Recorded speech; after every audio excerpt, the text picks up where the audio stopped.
Black people can't be anti-Semitic. We are Jew. More extreme stuff. You know what? For all the kids that love me, all the Jewish kids that love me, I'm sorry if y'all had to hear a grown-up conversation with us screaming at each other. Okay, so Kanye West just dropped a full-page apology in the Wall Street Journal, and the internet is split.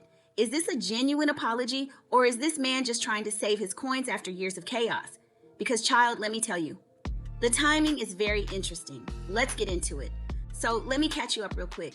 Ye, because apparently we're doing name changes now like this is Prince or Diddy 2.0, has been on an absolute rampage for the past few years. And I'm not talking about creative chaos. I'm talking anti-Semitic rants, selling swastika merchandise, praising Hitler, and just generally acting like he lost his entire mind in public. We're talking full meltdowns on social media, losing major brand deals, getting dropped by Adidas, Gap, Balenciaga, the works. His billionaire status, gone. His reputation, shattered. And now, all of a sudden, here comes this heartfelt apology titled, "To Those I've Hurt." Convenient, right? So let's talk about what he actually said, because the apology itself is a lot.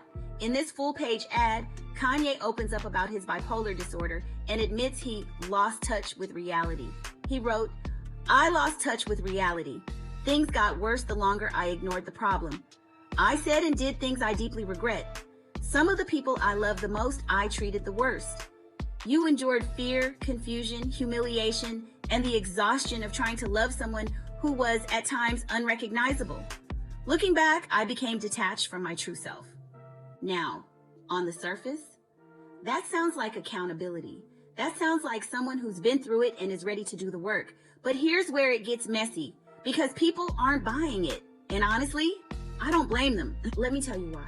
First of all, the timing of this apology is suspect as hell. This man has been spiraling for years. He sold merchandise with swastikas on it. He went on unhinged rants about Jewish people. He literally said he loved Hitler. And through all of that, where was the apology? Where was the accountability? It wasn't there. You know when it showed up? After Adidas dropped him, after he lost his billionaire status, after major companies said, "Yeah, we're not doing business with you anymore." After his pockets started hurting bad. And now, all of a sudden, he's had this epiphany about his mental health and wants to make amends. Girl, the math ain't mathing, because let's keep it real. Mental health struggles are valid. Bipolar disorder is real, and I genuinely believe Kanye has been dealing with something serious. But here's the thing. Mental illness doesn't give you a free pass to be hateful. And it definitely doesn't explain why you're out here selling Nazi symbols like it's merch for a world tour. And let's not ignore the fact that some people think his mental health issues were potentially made worse by, let's just say, extracurricular pharmaceuticals, if you know what I mean. Because the behavior wasn't just erratic, it was destructive on a level that felt like more than just untreated bipolar disorder.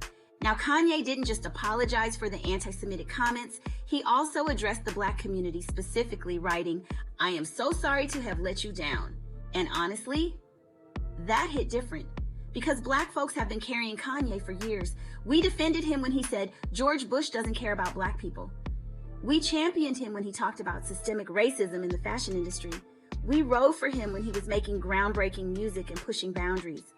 But then he turned around and aligned himself with people who actively harm our community. He supported Trump. He wore a MAGA hat. He said slavery was a choice. And then, to top it all off, he went full neo-Nazi with the swastika merch and Hitler praise. So yeah, that apology to the Black community, it's going to take more than a paragraph in the Wall Street Journal to fix that, sir. And let's talk about the Anti-Defamation League's response, because they are not playing with him.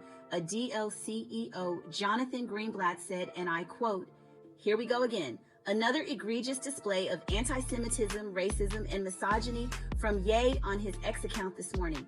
Just a few years ago, ADL found that 30 anti-Semitic incidents nationwide were tied to Kanye's 2022 anti-Semitic rants. We condemn this dangerous behavior and need to call it what it is, a flagrant and unequivocal display of hate. 30 anti-Semitic incidents tied directly to his words. That's not just personal harm, that's real-world violence inspired by the things he said. So when people say, oh, he was just having a mental health crisis, I need y'all to understand that his actions had consequences beyond himself. People got hurt, communities were terrorized, and now he wants us to be patient while he finds his way home? Nah, I'm not sure the Jewish community, or frankly any community, owes him that grace. But wait, there's more. Because this isn't even Kanye's first apology. Back in 2023, he posted an apology in Hebrew on social media saying, "I sincerely apologize to the Jewish community for any unintended outburst caused by my words or actions. It was not my intention to hurt or demean, and I deeply regret any pain I may have caused." He also said he was committed to starting with myself and learning from this experience to ensure greater sensitivity and understanding in the future. So, what happened to that commitment? Because here we are in 2026, and he's apologizing again for the same behavior. At some point, people stop believing you're sorry and start realizing you're just sorry you got caught, or in this case, sorry you're broke. And speaking of apologies, let's not forget that in this latest statement, Kanye also threw his support behind Diddy during his trial and made weird comments about having ownership over his wife, Bianca Censori. So even while he's apologizing, he's still being problematic. It's giving, I'm sorry, but also I'm not going to stop. Now, in his apology, Kanye admitted that he gravitated toward the most destructive symbol I could find, the swastika, and now claims he is not a Nazi or an anti-Semite. He also said that in early 2025, he went through a 4-month manic episode of psychotic, paranoid, and impulsive behavior that nearly destroyed his life. He says he hit rock bottom and that his wife, Bianca, encouraged him to get help. He's now on medication, in therapy, exercising, and living clean. He ended the apology with this: "I'm not asking for sympathy or a free pass, though I aspire to earn your forgiveness. I write today simply to ask for your patience and understanding as I find my way home." And look, if that's true, if he's genuinely getting help and doing the work, then I hope it sticks. I really do. Because mental health is serious and recovery is hard. But here's the reality. A lot of people think this is way too little, way too late. Some are even speculating that this apology is conveniently timed ahead of a new album release. Because if there's one thing Kanye knows how to do, it's generate buzz, even if it's negative. So where does that leave us? Is Kanye's apology genuine, or is this just a PR move to salvage what's left of his career and his bank account? Honestly, I don't know. And I don't think any of us can know for sure until we see sustained, consistent change over years, not just a full-page ad in a newspaper. What I do know is this: repairing his public image is going to take a lot more than words. It's going to take action. It's going to take accountability that doesn't come with a but attached. And it's going to take him proving that he's not just sorry he lost his money, he's sorry for the harm he caused. Until then, I'm watching. We're all watching. And the receipts? Oh, we got them. So what do you think? Is Kanye's apology sincere, or is this just another chapter in the mess that is his public life? Drop your thoughts in the comments and make sure you're subscribed, because you know we're going to be covering whatever happens next. All right, that's all the tea for today. Stay messy, stay informed, and I'll catch you in the next one. Peace.